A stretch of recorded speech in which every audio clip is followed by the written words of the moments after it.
and thank you for joining us on Newsroom series, this edition that focuses on the Northeast. I am Bukola Koka, and we start off immediately in Bauchi State, where the governor, Bala Mohammed, is appealing for increased support from traditional institutions in addressing the security challenges currently afflicting the state. He announces plans to commence the recruitment of young individuals from the 6 emirates to serve as vigilantes, aiming to enhance community security and generate employment opportunity. These statements were made during a courtesy visit by the Council of Emirs of Bauchi State to the governor. Our correspondent Hajara Aliu reports. This is the first time that the Bauchi State Council of Emirs are visiting the governor this year. The Council of Emirs, which includes the Emirs of Bauchi, Katagum, Misau, Jama'ari, Ningi and Das, are led into the council chamber of the government house for the courtesy visit. The Speaker of Bauchi State House of Assembly, Right Honorable. Their main agenda is to congratulate Governor Mohammed over the affirmation of his victory at the Supreme Court. The delegation was led by the chairman of the Council of Emirs, the Emir of Bauchi, who spoke on their behalf. It is Allah that makes it possible. It's been done and continues to be, inshallah. So we pray Allah subhanahu wa ta'ala to be with you, to guide you, and to bless you with wisdom for the greater impact to the journey ahead.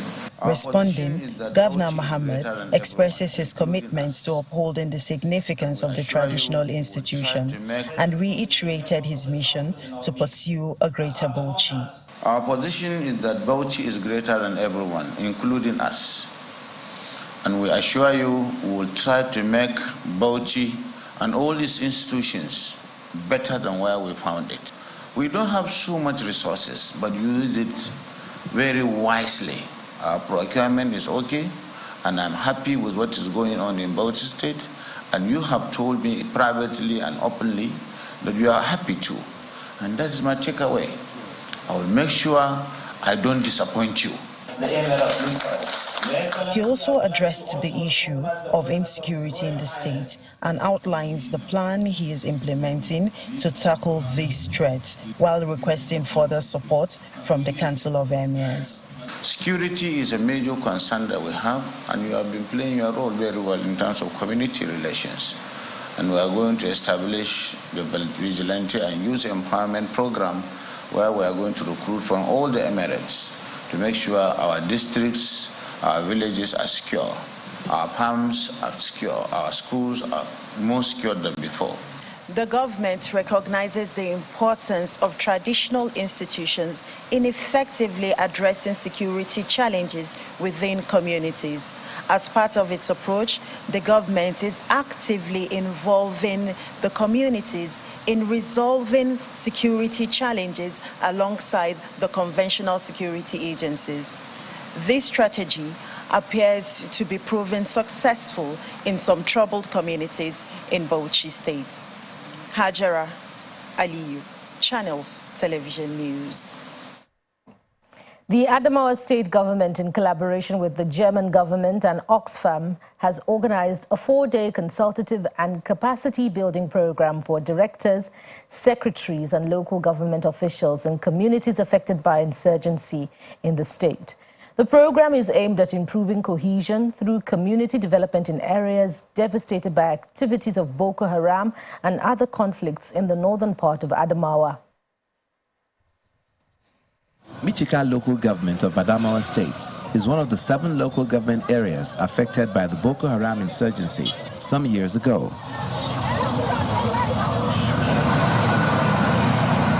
Gathered here in this hall in Michika local government area are officials of the German Agency for International Cooperation, Cruden, Oxfam, and key stakeholders communities affected by insurgency. The Oxfam project coordinator gives an overview of the interface and its benefits. Michika is one of the worst hit local governments in Adamawa State in terms of when during the insurgency attack. So that is one of the reasons why Michika is selected as part of early recovery or a recovery effort from the attack of the Boko Haram insurgents in Adamawa state. Yeah. And the project is actually leveraging on the citizens' engagement and participatory planning policy, which was recently passed by the Adamawa state government, geared at ensuring that development initiatives are guided and driven by community people by themselves. A representative of the state government gives assurances of the government's commitment to the success of the program. The state government has come up with a very important policy that citizens should be engaged in taking some certain decisions in their various local government and various wards, where citizens can participate in bringing up their problems. Then the state government, in collaboration with the planning commission, will now come up with a development document where the problems of the citizens has been captured at the ward level and inculcate into the development plan of the state. Knowledge acquired here is to be shared at the ward level by participants representing their various communities. We have seen what they have started earlier, as in going around to our ward and having some meeting with our community leaders, so they have tried and create awareness towards our people. And we have seen it when they came here. They have taught us a lot of things. So I have seen a lot of achievements, and we are going to achieve more. This consultative forum and capacity building program is aimed at involving communities in the conception, planning, and implementation of projects such as water supply, education, health, and rebuilding of infrastructure, amongst others.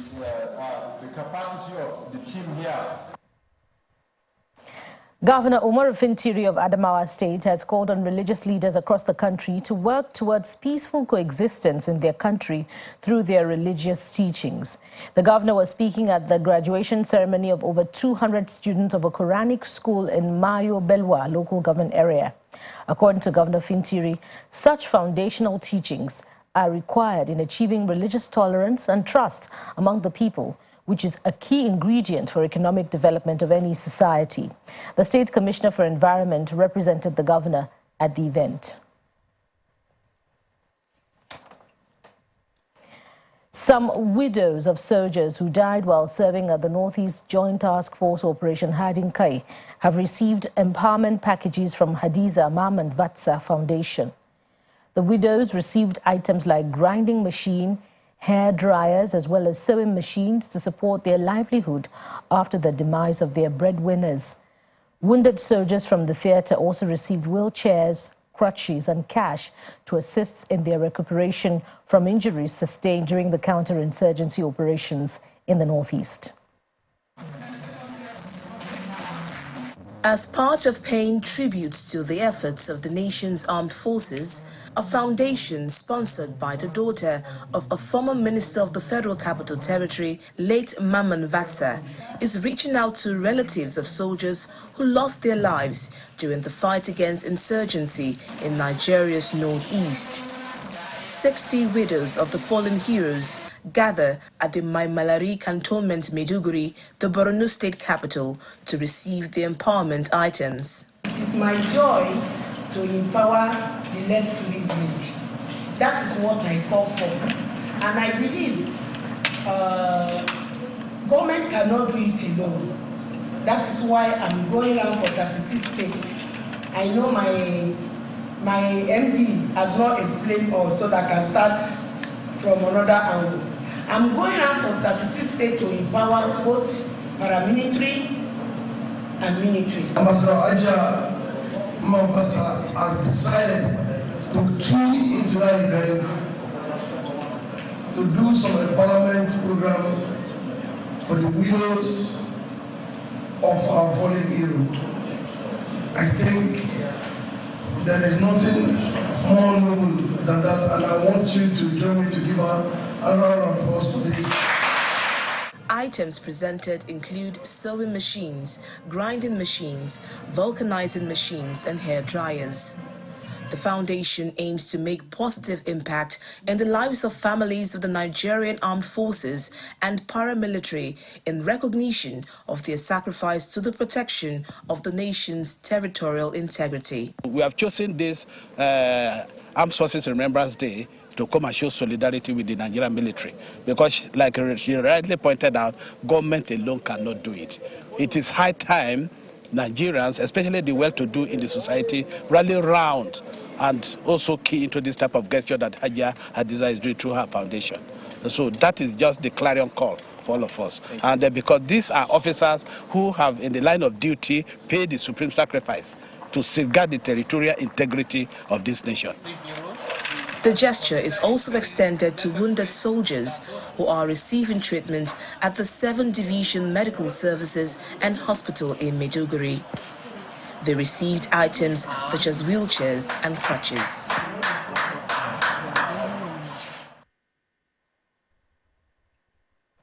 And similarly, children of the ex-servicemen in Taraba State are lamenting the deteriorating health condition of veterans in the state.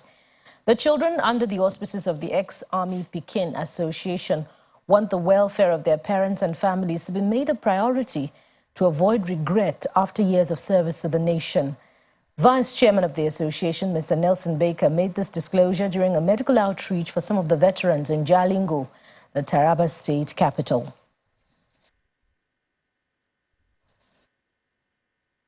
We put up this outreach specifically to honor our parents.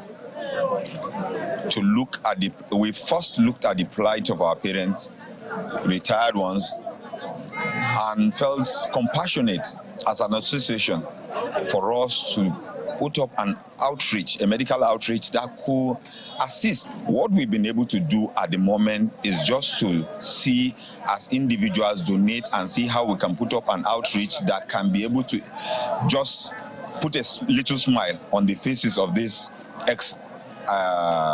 veterans and their families. But as you can see, what we have so far achieved is that not only the veterans have benefited from this outreach, you could also see that other members of or serving military officers and paramilitary organizations also equally enjoyed the benefits of this outreach. At the moment, we can't be able to heal cancer, but the preventive measures on some health challenges, we decided to put up a test kit here that they can be able to use and test them so that they will be advised on the next step to be able to take.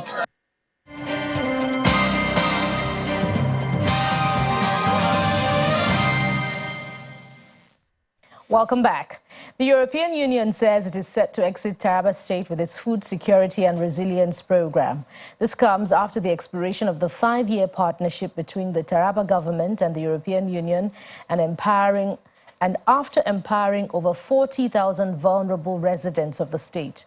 The European Union disclosed this at a community-level closeout meeting to mark an end to its program. The 5-year partnership between the Taraba State government and the European Union on food security and resilience in 6 local government areas of the state is coming to an end, and the European Union, alongside its implementing units, have summoned beneficiaries of the program for a community closeout meeting here in Wukari to assess the impact of the project. The European Union set targets of 60% women, 30% youth and 10% men appears to have yielded positive impact, with its 10 million euros grants, as it is adjudged to have met its sustainable development goal in the state. Beneficiaries of the project worry about its sustainability. We have learned a lot with the advent of the European Union, but we are pleading that they extend their stay. This is because if they leave, we'll be left with no choice but to return to our primitive farming system, thereby endangering food shortage across the country. We are appealing to the state government and the traditional institutions to assist in extending this program beyond January heading. The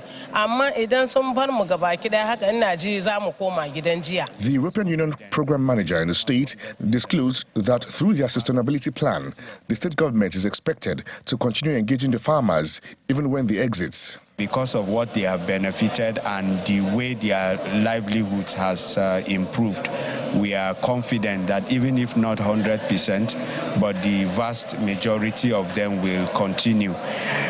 Again, one of the things that we are doing through our sustainability plan is to ensure that government hold on to them and to see how they can continue where we have stopped. The importance of, or the impact of what this organization have done in the life of our people is glaring.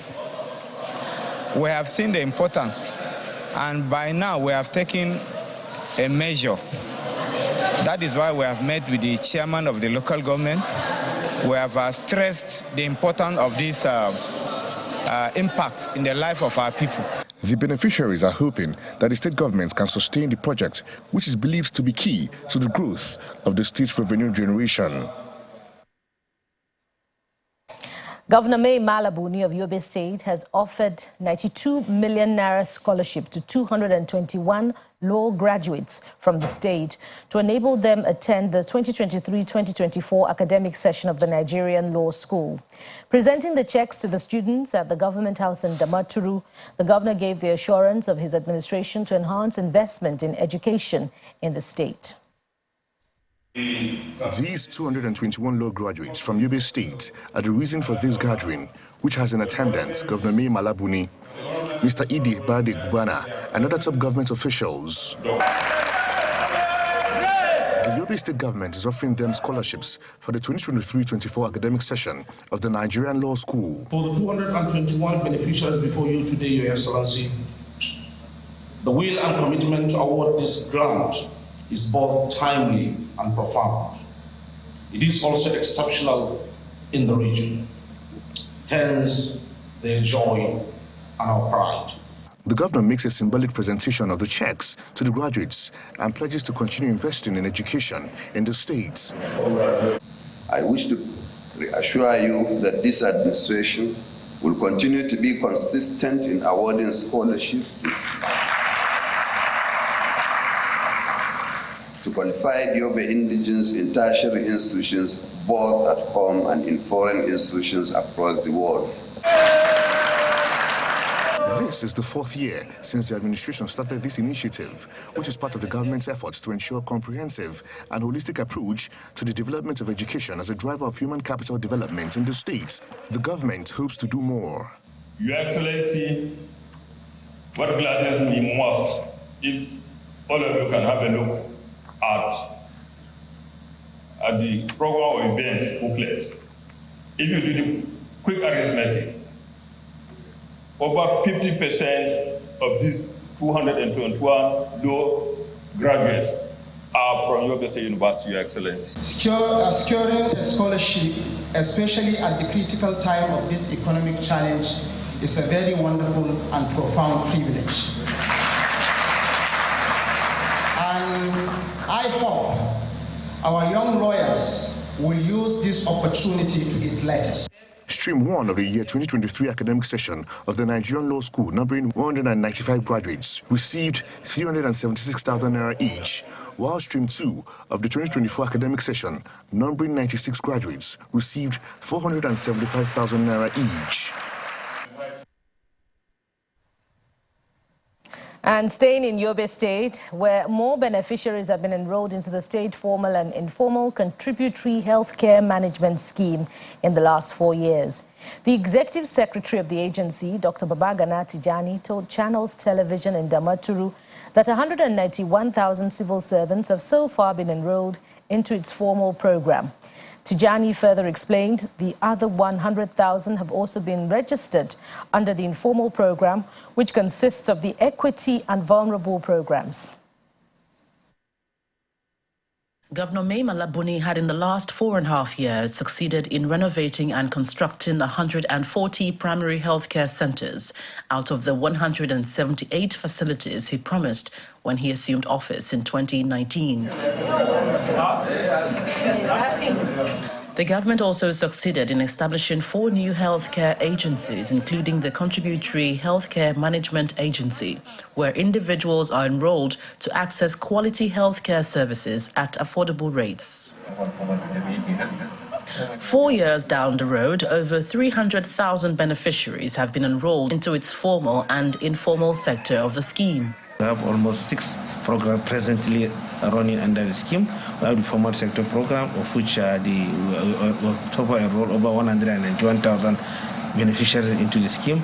And for the informal sector program, we have over 300 beneficiaries under the scheme that is for the informal sector vital contribution. That is the state-owned Buni equity program called the state equity program, where we enroll over 30,266 beneficiaries also across the 17 local government areas of the state. By the way, presently in our register we have over 300,000 enrollees under the UHMA scheme. This has led to a surge in the number of patients that are accessing healthcare using the scheme. In the past, we have seen how patients will come to the hospital and they will leave without achieving their desired goal because of the expense of healthcare.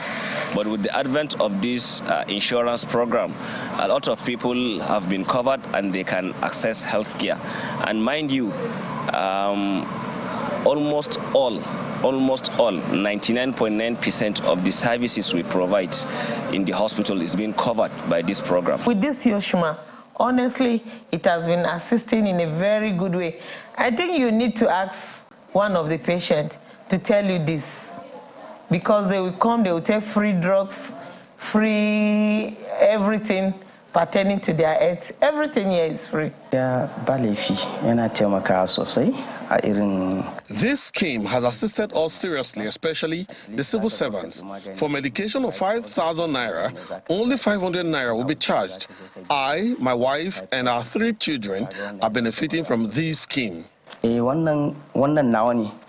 Beneficiaries of the formal sector program pay 10% of the total cost, while those in the informal sector pay 12,000 naira for medical services. There's also free medication for selected number of vulnerable persons.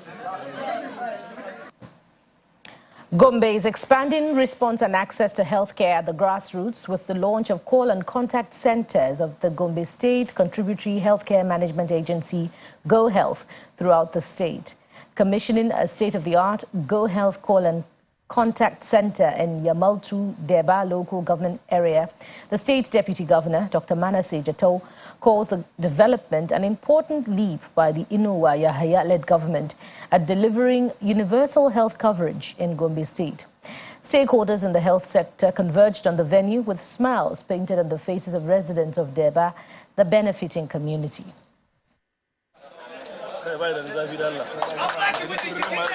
The Gombe state government is taking universal health coverage and response to the grassroots with the commissioning of this call and response center. Go Health is an insurance scheme put in place by the state government to deliver high-quality health care to individuals within the formal and informal sectors of the state. Apart from the state of security, which has been a class of its own, the priority of His Excellency is health. For those that may want to know, the concern of government in health derives from the fact that was established by a Greek philosopher long time ago. When health is absent, wisdom cannot reveal itself, art cannot manifest, strength cannot fight, wealth becomes useless, and intelligence cannot even be applied. The smart office is equipped with latest technologies in healthcare management and motorcycles for easy navigation and rapid response to complaints at the grassroots. Has enabled us to become a role model in the entire country, keep pace with what is happening at the call center. 4 hours a day. This is one out of the 11 local government area offices that the agency is establishing across the entire state. And the aim is to take our services closer to the people, so that we'll be able to do adequate enrollment, adequate sensitization, follow up on quality assurance issues, as well as, our enrollees, make ourselves available for them to reach out to us whenever they have issues. Residents of Deba community expressed their appreciation for this development. Health is wealth, and there is problem of hardship which people are facing, and this Go Health has come in order to help so many people who are unable to maybe cater for the problems they have in terms of health, especially the low-income earners in the government. The state government hopes to launch the center in all the 11 local government areas of the state, as the administration of Governor Inuwa Yahaya pledges not to relent in its effort to ensure success for universal health coverage in the state. And that sums it up on Newsroom series, this edition that focused on the Northeast. Thank you for staying tuned. Join us again, same time next week, when we'll bring you another round of editions. I am Bukola Koka. Bye for now.